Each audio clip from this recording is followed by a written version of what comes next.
Welcome to the Sent from Disneyland podcast. Here age relives fond memories of the past. If it's your first time joining us, welcome. On this episode, we'll take a journey into the past and explore Disneyland and Disneyland history with mementos, snapshots, and postcards sent from Disneyland from 1955 to the present. Today I'm starting off by thanking my patrons from patreon.com.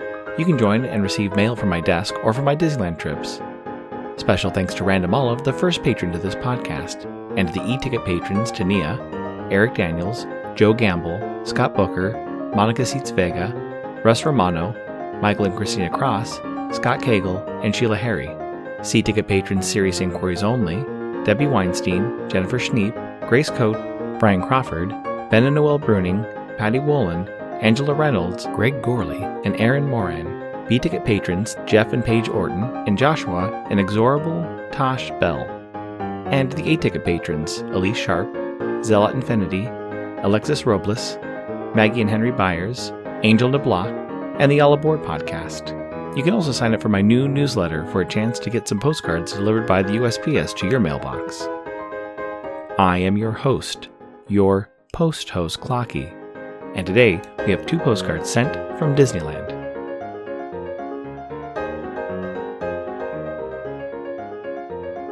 The front of our first postcard has the Swift Market House. You can see the Disneyland band in their red uniforms playing down Main Street. If you look closely, you can see the Yale and Town locksmith shop, as well as the Main Street Cinema.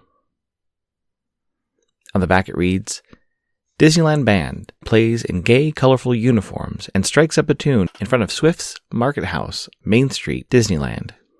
It's not postmarked and was not sent through the mail. Since it is a P card, one of the early Disneyland postcards, let's assume they visited the park on Friday, May 18, 1956. When park hours were from 10 a.m. to 8 p.m., the weather was a high of 82 and a low of 55. Park attendance that day was 4,219. It reads, This is where my cousin works. This is their band. This week we're shifting over to more management in Imagineering. William Harry Dennis Cottrell, known as Bill Cottrell, was born on November 19, 1906, in South Bend, Indiana. In the mid-1920s, he moved to Los Angeles and attended Occidental College, studying English and journalism. He started working at the Disney Studios in 1929, working as a cameraman. He worked on animated shorts like Mickey's Nightmare and Flower and Trees. Then he moved to the story department, where he worked on shorts like The Grasshopper and the Ants, Who Killed Cock Robin, and the Mickey Mouse short Through the Mirror, a parody of Through the Looking Glass and What Alice Found There. He directed several of the Evil Queen scenes for Snow White and the Seven Dwarfs, and worked on the story of feature-length animated films like Pinocchio, Saludos Amigos, and The Three Caballeros. Bill married Hazel Sewell, Lillian Disney's sister, making him Walt's brother-in-law. Bill was included in El Grupo, a group of filmmakers and artists traveling to South America with Walt. During World War II, he worked on the animated film Victory Through Air Power. He continued working in the story department on films including Alice in Wonderland and Peter Pan. He also worked on the television side of the studio, helping with the Zorro TV series.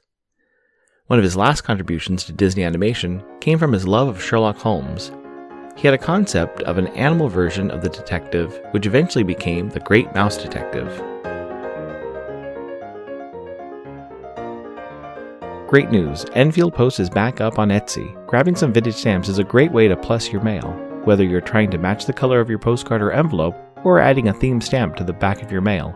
Be sure to check out Enfield Post. You can head over to EnfieldPost.com and explore all the different vintage stamps you can use on your next card or letter. That's ENFIELDPOST on Instagram and EnfieldPost.com for your wedding and vintage postage needs. Enfield Post is the official postage stamp sponsor of the Sent from Disneyland podcast.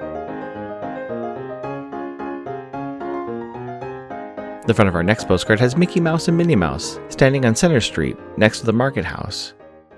You can see some of the Main Street windows above them, and surrounding them are flowers from when the flower market was on the east side of Main Street. On the back it reads, Flower of his eye. Ever the gentleman, Mickey pauses with Minnie at the Main Street Flower Market to present her with this gift from the heart. It's postmarked February 15, 1980, with an Anaheim, We're Counting on You, Census 80, April, cancel, and a 10-cent People's Right to Petition for Redress postage stamp, Scott number 1592.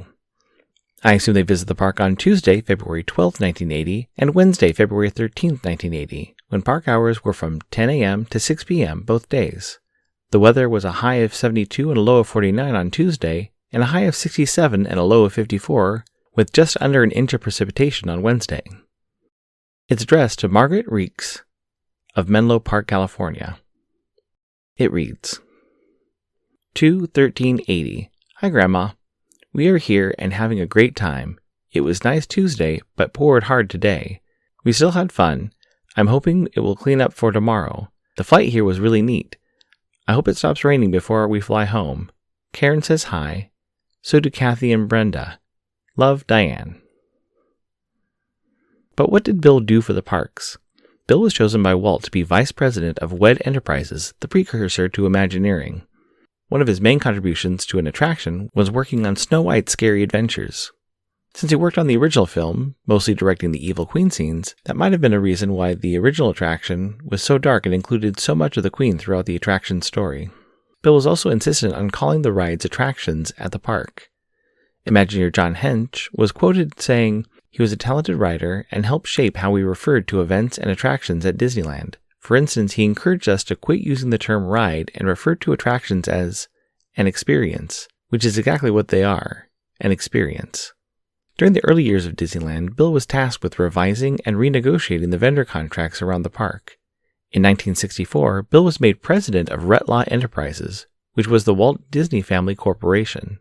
He retired from that position and the Disney Company in 1982. He was the first Disney employee to work for the company for 50 years and retired after working for 53 years.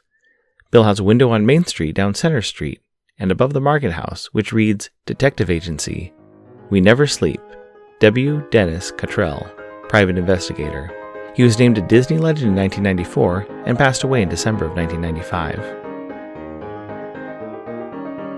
This incoming postcard is sponsored by the Art Throwdown. Art Throwdown, or ATD, is an online craft hour on Instagram, starting at 9 p.m. Eastern, 6 Pacific. Be sure to check out Monday's ATD, which is usually hosted by paper artist Russ Romano. I've seen many amazing art projects, learned about awesome postmarks, postage stamp history, and a lot more on different episodes. It's great to stop in for an hour to watch someone craft or design something unique. Each host brings something a little different to each show. I'll list some of the regular hosts, or you can follow Russ Romano 2021 on Instagram. The front of my incoming postcard has a light gray and dark gray stamp of an Easter Island head. It's postmarked April 12, 2024, with a San Bernardino cancel and 3 postage stamps, 2 33-cent stamps with fish and other sea life near coral, and an 11-cent National Park Centennial airmail stamp for the City of Refuge, Hawaii, with a carved wooden tiki statue. Scott numbers 3317, 3318, and C84 respectively. It reads, At the beach, time you enjoyed wasting is not time wasted. T.S. Eliot. Thank you so much for this postcard. This postcard is from the Mojave Correspondence Club, and I wanted to use this postcard to talk about Patreon.com. Recently, there have been some changes that have allowed for creators on Patreon to have non-paid members. This is a good way to stay connected to different creators without using Instagram or other social medias. I do support some creators on Patreon. I also follow some accounts, and they've had some great updates that may have been lost on Instagram. On my page, I've had some polls and posts that would have disappeared on Instagram too quickly to get a good result.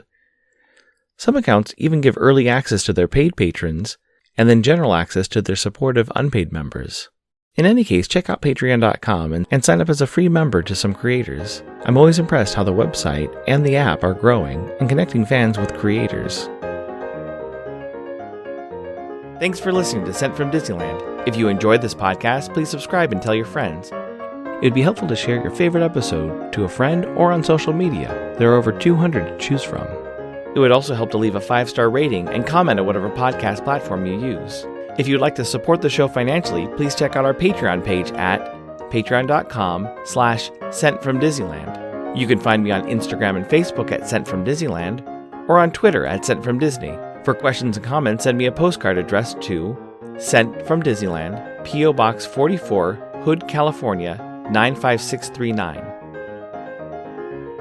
This podcast is not affiliated with Disney, the United States Postal Service, or any post office or Disney properties. Opinions expressed on this podcast belong to its host and guests of the Sent From Disneyland podcast.